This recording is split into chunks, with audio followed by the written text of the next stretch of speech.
put it to YouTube and the book where you go deep eBoy down these. You already know my social life these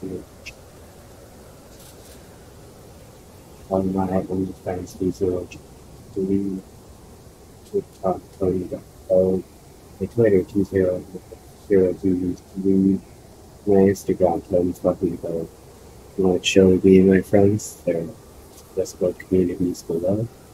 They are getting 5 with paranormal stories.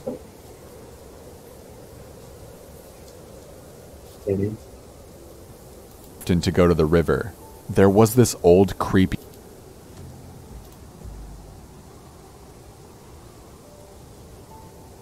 My friends, we'll call them Mary and Elizabeth, and I live in a very small town with a lot of back roads, and we take them often to go to the river. There was this old creepy abandoned house that was on the way there that we had never even thought of stopping to look at. Well, that was before our Marine friend came home to visit. We'll call him Mike. Mary was always up to go as she was into creepy things and didn't scare easily, but Elizabeth and I were not quite as brave. So when Mike came home, Mary suggested that we all go, and if Elizabeth and I felt unsafe, Mike would be there to make us feel better. We headed off at about noon so that we would have plenty of light to explore by. The door was open when we got there, so it wasn't hard to get in. We were all immediately drawn to a large room that had a desk and some file cabinets inside of it. There wasn't much in the file cabinets, but the desk was full of notebooks and important papers. All the others were looking through drawers and important papers, but I decided to look through the notebooks. I opened the first one I came to and saw that it was a woman's handwriting. The woman who stayed in this room must have used them for journals. What I read in them sent shivers up my spine. They were journals of a grown woman who lived with her parents. She didn't live with them by choice. Her parents were very religious and thought that if she left the house, quote, the evils of the world would corrupt her. I read that she wasn't allowed to have visitors and that her parents brought her food to her room. I can't remember many details because this was years ago, but I remember feeling scared and hopeless. And then we heard something fall upstairs, and so naturally Mike and Mary wanted to go see what it was. The upstairs was full of canned food and clothes, like they had been preparing for something bad to happen. I told them that I was ready to go and that we should come back another time. I know they didn't want to leave yet, but they respected my wishes. Fast forward a few weeks. Mary and I had bought a Ouija board and wanted to try it out. We didn't bother contacting Elizabeth about going with us because we knew she hated Ouija boards, but we did call Mike and made plans to go that night. We packed up the board, some candles, and a... Guys, this is all a recipe for disaster. You don't watch the channel if you're not familiar. We go for two they'll talk out of the thought process and stuff like here. I don't think this is very sound. Camera and made our way out there at about 11 p.m. Mary set up the board on a small table in the room, Mike lit the candles, and I set up the camera on the windowsill. We stood around the board, and before touching it, we went over the rules with Mike to ensure our safety. Then we all put our hands on the planchette. I didn't plan on talking, and I'm not going to lie, I was scared as shit, but I trusted my friends. Mary spoke first, asking if anyone was there. No answer. She asked again. Once again, no answer. Then Mike laughed and looked at her and said, "They're probably too chicken." This really set me off. I was already scared and he wanted to taunt things that could be here. I yelled at him and told him this is exactly why we went over the rules. Don't laugh at it and don't challenge it. Then the planchette moved to no. I looked at Mary and then to Mike. Guys, that's not funny, knock it off. They both denied doing it, and then Mary asked it a question. Are you a man or a woman? M-A-N, man. Did you write those journals? The planchette moved to no. Do you know who did? At that moment, my camera beeped and fell out of the window. It was fully charged when we got there. The planchette moved. M-Y-D-A-U-G-H-T-E-R. My daughter. I felt a burn in my throat and looked at Mary and said shakily, I want to stop. Let's just say goodbye. I'm scared. You guys can do it and I'll just watch. They both told me no because it might scare him away. I was not happy with this answer. I closed my eyes and cried silently while they asked questions. I know, I'm a wuss. I don't remember many of the next questions, but the one that did it for me was when Mike asked if he was good or bad. We waited a few seconds and the planchette started moving slowly.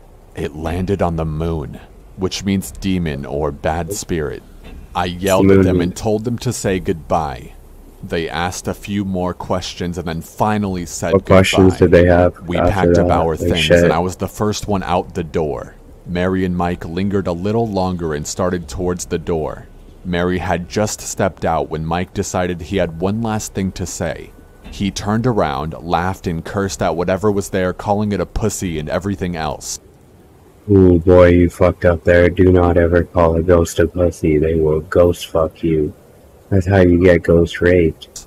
Then he turned around and started to step out of the door when he fell forward and screamed. I thought he had tripped and went to go help him, but he started running towards us. He told us that he was pushed and that his back hurts.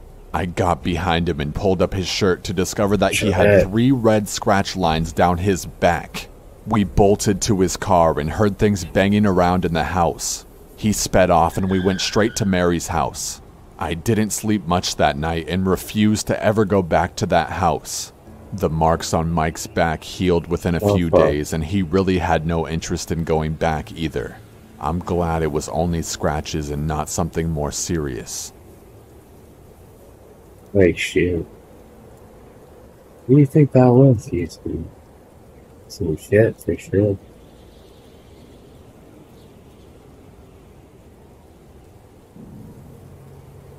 I was in the middle of work yesterday when my mom started to blow up my phone, which is weird because she usually never calls me that late. I texted her to see what was up and we had this exchange. There will be a picture on screen right now showing the conversation. At first, I couldn't get the message to play, so I didn't think much of it. My mom has always been into ghost stuff, and I'm your average atheist that thinks it's all bullshit. If you're unable to look at the screen, my mom was basically texting me freaking out, telling me my dead grandpa had sent her a voicemail from a number that doesn't exist and she was wondering how something like this could have happened. Then she called me on my brother's phone and played the voicemail through that, and a shiver went down my spine. We talked on the phone and she said the message came from a number that was just all zeros and the phone never rang. She just got the voicemail. After I got off work, I sent the audio my mom texted me, converted it to MP3, and got it to play. What you're about to hear is the voicemail she received, followed by an old video of my grandpa speaking in comparison. Oh, shut your bumbar ass up. This is Dad. I was trying to call. Doubt at me. Have shots today, okay? Okay. All right. And we have shots. Yeah, I know it. This would always be something like, hello, I was just calling to see how things were, call me back when you get the chance, stuff like that. It's especially weird that he had to reinforce, this is Dad. The second strange part is he was dealing with mesothelioma the last few years of his life, so the fluid in his lungs and being drugged made his voice a lot more slow and gravelly. That was his voice before he got sick. Also, he died in March, and that part makes this strange as well. I don't really know how to explain it. If it was an old recording that someone sent, no one in the family would know where the recording came from to start with. No one that would have that message has a shred of technical knowledge to send audio directly to voicemail on a blank number. My family can hardly even log into Facebook. The only non-supernatural explanation I could think of is that it's a really old voicemail that just now got sent. Either it being a delayed voicemail, are those even a thing? Can you even send a future voicemail? Or it just never got sent until something triggered it, like maybe it was from his old cell phone that someone turned on after a while. Again, I don't even know if that kind of stuff even happens. It's really hard to give a reasonable explanation. You don't really think straight when your mom gets a voicemail from your grandpa that died almost 6 months ago. And as for the wrong number theory, the voices are just too similar in my opinion. I'll play the video one last time before going to the next story. why we skipped it the first time. This is Dad. I was trying to contact you. This is Dad. To honor you today, okay? Okay. All right. Hey, that's the same dude. Yeah. I know That's the it. same dude. Yeah, I know you know him. This is true, bro. If you've ever had anything like that happen to you before, please comment below.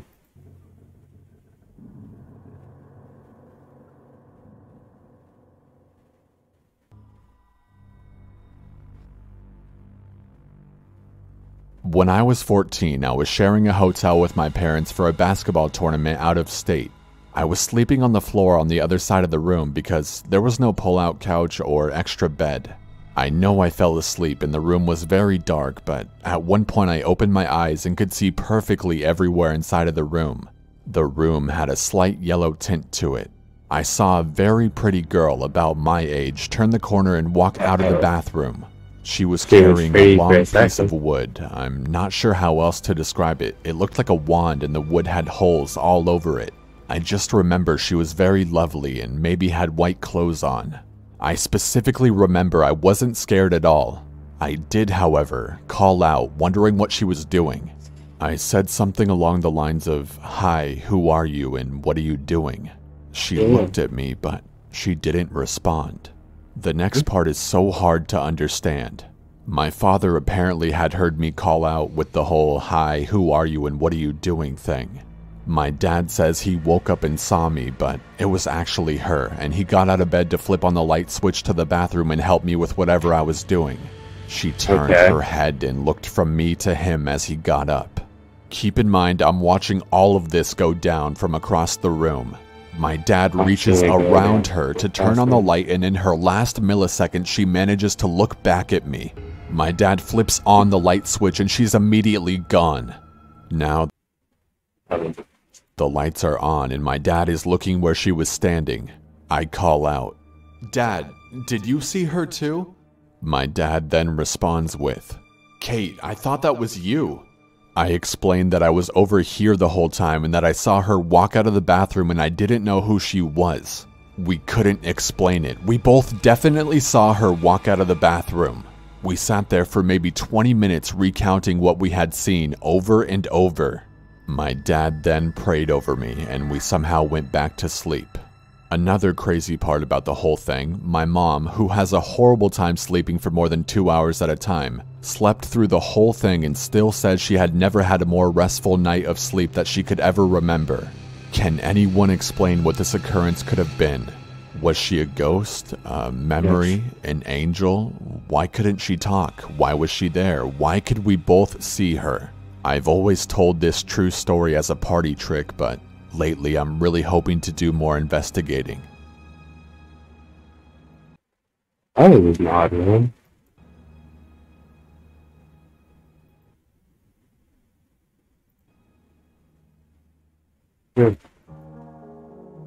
This story is based in mid to north Saskatchewan, Canada. At the time, I was 17 years old, and the perspective is from a female who is skeptical of ghosts, monsters, you name it. You couldn't get me to believe that shit. Saskatchewan has a reputation of being super flat and all prairie, but if you go more up north, it's full of lush green forest and hills. And for some odd reason, plenty of abandoned houses, churches, and small schools in the middle of nowhere. Luckily for me, I used to live in the middle of nowhere.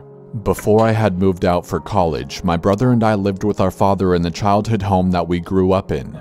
And when I say middle of nowhere, I mean we lived on the outskirts of this huge provincial forest. Neighbors were far away, but we knew everyone from grids away, and the closest city is a 30-minute drive. I had the benefit of being neighbors with my best friends. Us three have known each other since we were 4, and we're actually still best friends to this day. We liked to take our friends who didn't live where we did to these abandoned buildings and told the stories we were told as to why they were abandoned. For example, there was a small building for worship that had a priest hang himself inside of it and also had a small graveyard of maybe 5 headstones, all of them for children under the age of 5. We heard a noise one time while we were all there and we all booked it. My one friend, who was way at the back, said he was hit or kicked by something on the leg and then a bruise appeared not long after. But the creepy part was he was far behind us and you could see where he fell. There were no sticks or anything, and this was in the wintertime, so snow was high and you could easily track your footsteps.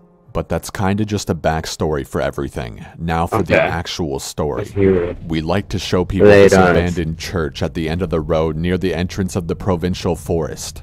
This church is standing alone, a couple of trees surrounding it, but it's mainly an open area. There used to be a mass grave around it, and it had been there until a couple months before this incident. The odd thing about it was, the ground looked like it hadn't been disturbed once, but all the headstones were gone. Of course I was like, fuck it, it's nothing, don't worry about it guys. So the group that was with me was my friends and my boyfriend at the time, Cody, Kennedy, Megan, and Wendell. When we approached this church, we had to pry the door open, and when we did, it took us a lot of courage. Guys, what kind of friends do you have that go with you to church? Like some kind of graveyard. Courage to go in. I had been in here many times before, but the door thing was maybe new. once. There's a couple steps in the entrance and then the main portion of the church. Well, here is when shit gets creepy. There was red paint or something all over the walls and in a language and symbols I couldn't recognize myself. I explained that this is new because this wasn't here a few months ago. And there was this weird altar with what looked like blood and some tufts of fur, but no body anywhere. We then heard noises under the church, but there was no basement. That was what did it for us. All the girls ran back to the truck, tails between our legs. On the way out, Megan tripped on something. We run back to grab her to only notice that there was a fucking noose on the ground. What the bumbleclap? That went 0 to 100 real Why the quick. fuck is there even a noose here? Meanwhile, the guys are laughing and calling us babies with overactive imaginations. We're standing at the truck facing the church, and as the guys walk out, I snap a picture of them. The next day, I was looking at the photos I had taken last night of our adventures, and I scrolled past the one I took of the guys next to the church. My stomach dropped and I became anxious. There was only 5 of us during that night, and I only took a photo of 2 people, but in the photo, far off to the left, there was a fucking figure or ghost or something standing there. How did we not see it last night? I show everyone, and collectively the group got quiet and questioned what it was. But it's clearly a person or ghost holding something. The picture is on screen right now. That day is the day I became less skeptical about that shit. I mean, obviously nothing like that has happened to me personally before, but now I have that photo. I haven't gone back there yet, and I don't think I plan on it. At least you're glad I'm going back. I was about maybe 10 when this happened. My sister and I were spending the summer with our grandparents at the time. I have insomnia and have had it ever since I was very young, so I wasn't asleep. I usually just stared at the ceiling and thought about a lot, but I had to go to the bathroom, so I got up and crept quietly to the bathroom down the hall. I never particularly liked this bathroom, especially at night. It gave me the creeps and made me feel really uneasy, but I sucked it up and hurried anyway. I did my business and was in the process of washing my hands when I looked up into the mirror, and there was this huge black mass hovering over me. My eyes had gone wide and I couldn't move. It was like I was frozen. And instantly I felt this emotion come over me, like whatever the hell this was wanted to hurt me. I was standing there for a solid 15 seconds before I dashed out of the bathroom. I ran back into my room and woke up my sister. She was extremely irritated that I had woken her up, but she came back with me anyway. I walked behind her, holding her hand as we tiptoed to the bathroom, careful not to wake up our grandparents. When we got there, the mass was gone. I walked in and looked around, but it was definitely gone. My sister then came to the conclusion that I was just tired and delirious. A couple of weeks after that night, I was out in the back helping my grandfather water some of the plants that he had been growing. My sister had ran out to us, screaming and crying with tears streaming down her face. My grandfather and I dropped everything to see what was going on. We couldn't understand what she was saying between her uncontrollable sobs, but we were able to calm her down enough to understand her. She told us that she was in the bathroom doing her hair when she felt like she was being watched. So she looked around to see if any one of us was walking down the hall or something. She said that she had seen something black standing in front of the doorway to the room that we were staying in. She said that this thing had rushed at her and she felt hands press against her stomach. What makes this even more chilling is when we lifted up her shirt, there were 2 huge bruises on her stomach. She then said she believed me about the night I had my own encounter with whatever the damn thing was. But it was clear that it wanted to do harm. My sister and I went back with our parents, and my grandparents have since moved from that house. The experience has not left my mind, and I hope whatever it was doesn't come back. Oh shit.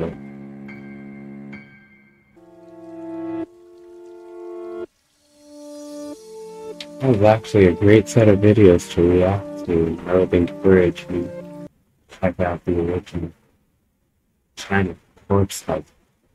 The link will be posted below. Boy, Tony, freak that. Check it.